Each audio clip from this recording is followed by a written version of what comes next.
Today, I'm going to go over some tips and techniques for washing your car and also some of the products that are used.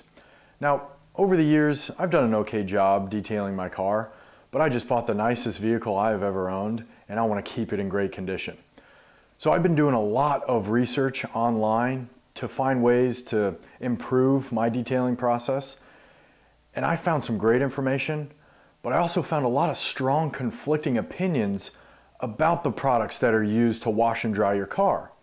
So I bought a lot of those products, and I'm going to use a little common sense and some simple testing to find out which ones are best and share that with you.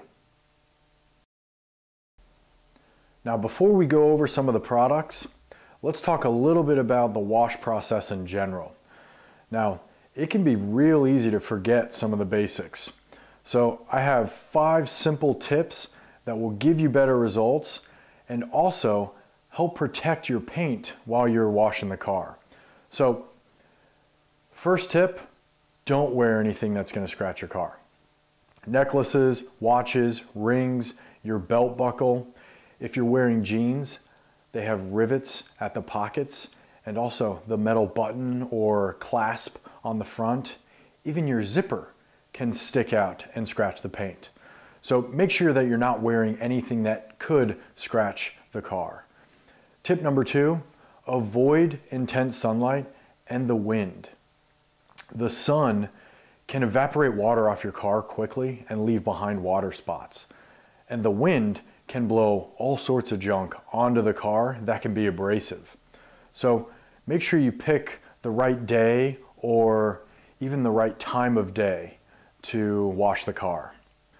Tip number 3, use the 2-bucket system. Now, instead of using a single bucket that's filled with your soapy water that gets filthy when you're washing the car, add a second bucket that's filled with just clean rinse water and has a grit guard sitting down at the bottom.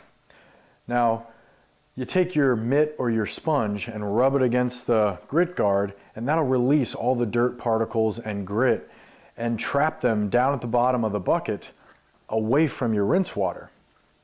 That in turn will end up keeping your bucket of soapy water as clean as possible. So make sure that you use the 2-bucket system. Tip number 4, clean your rims and tires first. Now, a lot of the chemicals that are in wheel and tire cleaners are harsh, and if they're left on the paint too long, they can do some damage. So as long as you're cleaning your rims and your tires first, any of those chemicals that are left on the paint are going to be removed when you wash the car. So always make sure that you're cleaning your rims and your tires first.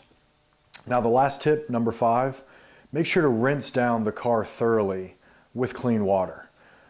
Water is the universal solvent, so not only will it knock off a lot of the loose dirt and grit from the car, it's also going to begin breaking down everything else that remains. So it's always a good idea to thoroughly spray down your car and rinse it off with clean water first. So those are the 5 tips. Following these tips will give you better results and also help protect your paint when you're washing the car.